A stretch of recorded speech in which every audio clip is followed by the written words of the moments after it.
Hello दोस्तों, मैं रंजन वर्मा। स्वागत है आपका अपने यूट्यूब चैनल एडू टैलेंट पर। तो दोस्तों आइए देखते हैं बाल विकास एवं शिक्षा शास्त्र का अगला पार्ट। तो इसमें जो पहला क्वेश्चन दिया हुआ है, पियाजे के अनुसार बौद्धिक विकास में आत्मसातीकरण के साथ निम्नलिखित में से अन्य कौन सी क्रिया संपन्न होती है। क्वेश्चन को एक बार फिर देखेंगे। पियाजे के अनुसार बौद्धिक विकास में आत्मसातीकरण के साथ निम्नलिखित में से अन्य कौन सी क्रिया संपन्न होती है। तो ये होती है समंजन क्रिया। समंजन की क्रिया विकल्प सही हो जाएगा। अगला क्वेश्चन देखते हैं, दूसरा नंबर। बालक में मातृभाषा का विकास निम्नलिखित में से किस सामाजिक संस्था द्वारा संपन्न होता है।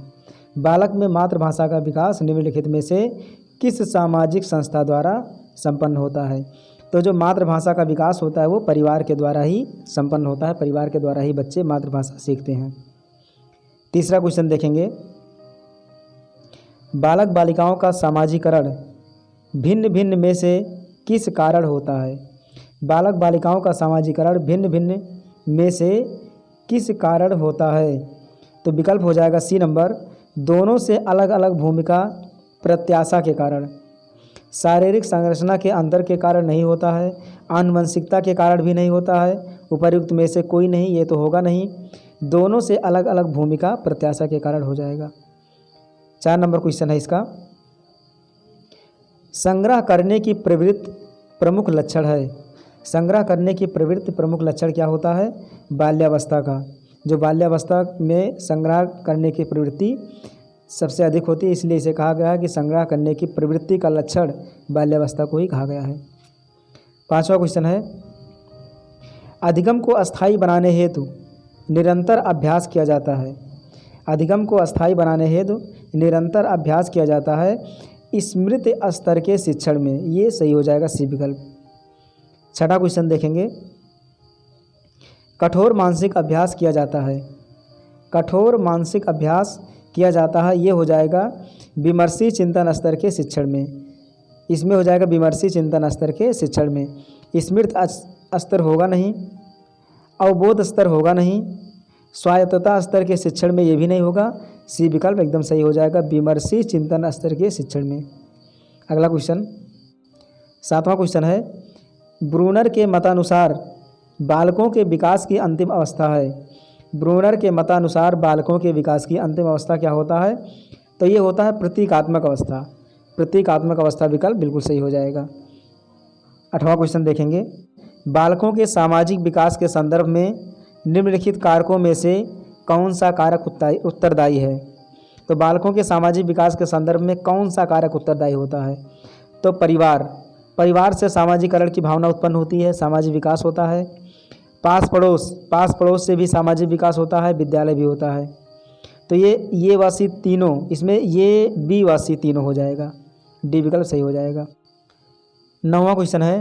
निम्नलिखित में से कौन सृजनात्मकता से संबंधित नहीं है। तो सृजनात्मकता से संबंधित कौन सा नहीं है। मौलिकता ये संबंधित है सृजनात्मकता से, प्रभाव भी संबंधित है, उपयोगिता भी संबंधित है, परंतु ये मित व्ययिता नहीं संबंधित है। तो इसमें नहीं पूछा है, इसलिए विकल्प सही हो जाएगा सी वाला। 10वां देखेंगे इसका।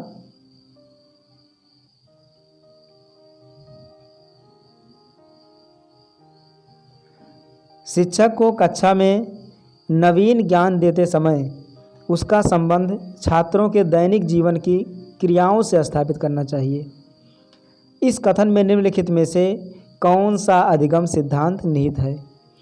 तो इसमें कहा हुआ है कि शिक्षक को कक्षा में नवीन ज्ञान देते समय उसका संबंध छात्रों के दैनिक जीवन की क्रियाओं से स्थापित करना चाहिए। मतलब कि दैनिक जीवन की क्रियाओं से संबंध स्थापित करते हुए नवीन ज्ञान देना चाहिए शिक्षक को। तो ये कह रहा है कि निम्नलिखित में से कौन सा अधिगम सिद्धांत, ये जो अधिगम सिद्धांत है ये कौन सा अधिगम सिद्धांत है। तो विकल्प को देखेंगे फिर क्लियर हो जाएगा कौन सा सिद्धांत है ये। बहुप्रतिक्रियात्मक सिद्धांत ये नहीं होगा। संबंध प्रत्यावर्तन सिद्धांत बिल्कुल सही, क्योंकि इसमें बच्चों के क्रियाओं को स्थापित करने के लिए उनके दैनिक जीवन से संबंधित किया जा रहा है, इसलिए संबंध प्रत्यावर्तन सिद्धांत हो जाएगा। 11 क्वेश्चन देखेंगे। प्रधानाध्यापक या वरिष्ठ शिक्षक के लिए विद्यालय में कौन सी नेतृत्व शैली बेहतर है?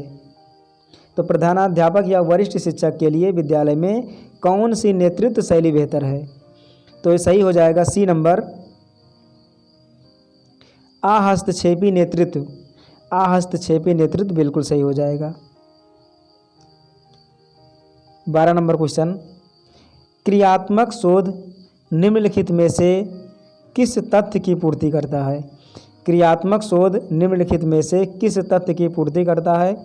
सिद्धांतों का निर्माण बिल्कुल नहीं, कक्षागत समस्या का समाधान बिल्कुल सही, सिद्धांतों का परीक्षण भी नहीं होगा, शिक्षण विधि को कक्षा में लागू करना ये भी नहीं सही होगा। बी विकल्प सही हो जाएगा, कक्षागत समस्या का समाधान। 13 नंबर देखेंगे, विकास के किस काल को अत्यधिक दबाव और तनाव का काल कहा जाता है? विकास के किस काल को अत्यधिक दबाव और तनाव का काल कहा जाता है? तो ये होता है किशोरावस्था के काल को। किशोरावस्था के काल को तनाव और दबाव का काल कहा जाता है। 14 नंबर क्वेश्चन है, पियाजे के अनुसार संज्ञानात्मक अथवा बौद्धिक विकास का पूर्व संक्रियात्मक स्तर की अवधि निम्नलिखित में से होती है? पियाजे के अनुसार संज्ञानात्मक और बौद्धिक विकास का पूर्व संक्रियात्मक स्तर किस अवधि में होता है?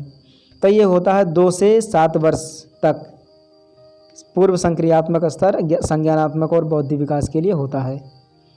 15 नंबर क्वेश्चन है, थर्स्टन द्वारा प्रतिपादित बुद्धि सिद्धांत को कहा जा सकता है? तो विकल्प हो जाएगा सही, अल्पतंत्रीय सिद्धांत। अल्पतंत्रीय सिद्धांत बिल्कुल सही हो जाएगा, इसको याद कर लीजिए। अब 16 नंबर आते हैं, बुद्धि व्यक्ति की एकीकृत क्षमता है जो संबंधित होती है। बुद्धि व्यक्ति की एकीकृत क्षमता है जो संबंधित होती है। किससे संबंधित होती है? तो ये होता है उद्देश्यपूर्ण कार्यों से, बिल्कुल सही। तार्किक चिंतन से, ये भी सही हो जाएगा। प्रभावपूर्ण व्यवहारिक अभिव्यक्ति से, ये भी सही हो जाएगा। अर्थात उपर्युक्त सभी से, ये तीनों सही हो जाएगा। 16 हो गया। 17 देखेंगे, परीक्षाओं में विद्यार्थी की उत्तर पुस्तिकाओं को जांचते समय परीक्षकों को चाहिए कि वह परीक्षाओं में विद्यार्थी की उत्तर पुस्तिकाओं को जांचते समय परीक्षकों को चाहिए कि क्या चाहिए? उनको उदार दृष्टिकोण अपनाएं। बिल्कुल नहीं, ज़्यादा उदारता भी नहीं बरतना है। कठोरता के साथ साथ गहनता से जांचें। बिल्कुल नहीं, कठोरता भी नहीं अपनाना है। वस्तुनिष्ठता के साथ यथा तथ्य जांचें। बिल्कुल सही है, वस्तुनिष्ठता के साथ यथा तथ्य जांचना, उसके मतलब कौन सा तथ्य सही है कौन गलत है ये देखना है। मध्यम दृष्टिकोण रखकर जांचें। बिल्कुल नहीं, ये सी विकल्प बिल्कुल सटीक है, सही हो जाएगा। 18 नंबर, किसी बालक को कक्षा शिक्षण गतिविधियों में सक्रिय भाग लेने हेतु शिक्षक को चाहिए कि वह, विकल्प को देखेंगे, विद्यार्थी को समय समय पर सचेत करें। गलत हो जाएगा ये। समय समय पर दंडित करें, ये तो बिल्कुल ही गलत हो जाएगा। सकारात्मक प्रेरकों का समय समय पर उपयोग करें। बिल्कुल सही। बच्चों को प्रेरणा देना चाहिए, वो भी सकारात्मक प्रेरणा, टाइम टाइम पर, सही हो जाएगा। विद्यार्थियों में आत्मगौरव तथा आत्मसम्मान का विकास करें। सही है, परंतु ज़्यादा सही है सी विकल्प। 19 नंबर देखेंगे क्वेश्चन को, एक सफल शिक्षक वह है जो, विकल्प देखेंगे क्या कह रहा है विकल्प में, शांत रहता है तथा अपने कर्तव्य का निर्वहन करता है। ये सही है, परंतु और भी विकल्प को देखेंगे कि इससे भी सही मिल जाए। बी नंबर है, सहनशील होने के साथ साथ अधिनायकवादी दृष्टिकोण रखता है। ये भी सही हो सकता है, क्योंकि इसमें दिया हुआ है कि सहनशील होने के साथ साथ, सहनशील तो होना ही चाहिए शिक्षक को। अब सी नंबर देखेंगे विकल्प को, कक्षा में जाने से पूर्व पढ़ाए जाने वाले पाठों अथवा विषय वस्तु की पूरी योजना तैयार कर लेता है। बिल्कुल सही हो जाएगा ये। अध्यापक को क्लास में जाने से पूर्व जो चीज़ उनको पढ़ाना है, जिससे संबंधित उनको पढ़ाना है, उस विषय वस्तु की योजना तैयार करके और उसकी तैयारी करके ही क्लास में जाना चाहिए। ये सी विकल्प बिल्कुल सही हो जाएगा एक सफल शिक्षक के लिए। डी विकल्प को भी देख लेते हैं, विभिन्न बोर्ड परीक्षाओं में प्रयोगात्मक परीक्षाओं के लिए आमंत्रित किया जाता है, ये गलत हो जाएगा। 20 नंबर क्वेश्चन है, एक विद्यालय में विद्यार्थियों की योग्यता का आधार बनाकर सेक्शन ए बी सी उनकी घटती योग्यता क्रम के अनुसार बनाए गए। इस परिस्थिति में आप किस सेक्शन को पढ़ाना अधिक पसंद करेंगे? इसमें लिखा है कि एक विद्यालय में विद्यार्थियों की योग्यता का आधार बनाकर 3 सेक्शनों में बांट दिया गया है उनको, ए बी सी, और वो भी घटती योग्यता क्रम के अनुसार। ये वाला ज़्यादा योग्यता धारक है, बी वाला उससे कम, सी वाला उससे कम। अब कहा गया है कि इस परिस्थिति में आप किस सेक्शन को पढ़ाना अधिक पसंद करेंगे? वो तो हर कोई चाहेगा कि जो सबसे अच्छे बच्चे हैं उन्हीं को पढ़ाएं ताकि मेहनत कम लगे, परंतु ये कहना बिल्कुल गलत है। बच्चों को सभी बच्चे बराबर होते हैं, इसलिए किसी भी बच्चे को हम पढ़ा सकते हैं, ये वाला हो चाहे बी सेक्शन वाला हो चाहे सी सेक्शन वाला हो। तो विकल्प को देखेंगे, section A, section B, section C. D विकल्प है कोई भी सेक्शन जो आपको दिया जाए। एक अच्छे अध्यापक की पहचान है कि उनको कोई भी सेक्शन दे दिया जाए, चाहे ए बी या सी, वो तीनों में पढ़ाने में रुचि रखेंगे, चाहे ये सेक्शन दे दिया जाए या बी सेक्शन दे दिया जाए या सी सेक्शन दे दिया जाए, कोई भी वो पढ़ा ले वो ज़्यादा ठीक रहता है। परंतु ये हर कोई चाहता है कि अच्छे बच्चों को पढ़ाएं ताकि पढ़ाने में मेहनत कम पड़े, परंतु ये उचित नहीं है, ये बिल्कुल गलत है। तो डी विकल्प बिल्कुल सही हो जाएगा। 21 नंबर, शिक्षण का प्रमुख प्रयोजन है विद्यार्थियों में सामाजिक कुशलता उत्पन्न करना, गलत हो जाएगा। व्यवहार में परिमार्जन लाना, बिल्कुल सही हो जाएगा। व्यवहार में परिमार्जन लाना शिक्षण का प्रमुख प्रयोजन है। सी विकल्प है विद्यार्थियों के ज्ञान स्तर में वृद्धि करना, गलत। विद्यार्थियों में वातावरण के साथ समायोजन स्थापित करने का कौशल उत्पन्न करना, ये भी गलत हो जाएगा। तो बी विकल्प व्यवहार में परिमार्जन लाना सही हो जाएगा। अगले क्वेश्चन को देखेंगे, कक्षा कक्ष प्रक्रिया में सफल संवाद का परिणाम माना जाएगा। कक्षा कक्ष प्रक्रिया में सफल संवाद का परिणाम किसे माना जाएगा? विकल्प को देखेंगे एक एक करके। उच्च अधिगम स्तर, बिल्कुल सही। सामान्य अधिगम स्तर नहीं होगा, ये न्यूनतम भी नहीं होगा, प्रभावी नहीं होगा। जो ये विकल्प है उच्च अधिगम स्तर, ये बिल्कुल सही हो जाएगा। 23 नंबर देखेंगे, श्रेष्ठ कक्षा कक्ष प्रक्रिया में शिक्षक की भूमिका होती है, कैसी होती है? सहयोगी के रूप में, बिल्कुल सही। जो शिक्षक होते हैं वो एक तरह के सहयोगी होते हैं, उनका मार्गदर्शक होते हैं, ये बिल्कुल सही हो जाएगा। नियंत्रक के रूप में, उनको कंट्रोल करके नहीं रखना है। अनुशासक के रूप में, अनुशासन भी ज़्यादा नहीं बनाना है। नेता के रूप में, ये तो बिल्कुल गलत है, तो ये विकल्प बिल्कुल सही हो जाएगा। 24 नंबर, शिक्षण अधिगम प्रक्रिया में स्वतंत्र चर होता है। शिक्षण अधिगम प्रक्रिया में स्वतंत्र चर क्या होता है? तो ये होता है शिक्षक। छात्र नहीं होंगे, पाठ्यक्रम नहीं होंगे, विद्यालय नहीं होंगे, ये होंगे शिक्षक। नेक्स्ट क्वेश्चन 25 नंबर क्वेश्चन को देखेंगे, सृजनात्मकता में निम्नलिखित में से कौन सी विशेषता आवश्यक नहीं है? इसमें कह रहा है कि कौन सी विशेषता आवश्यक नहीं है सृजनात्मकता में।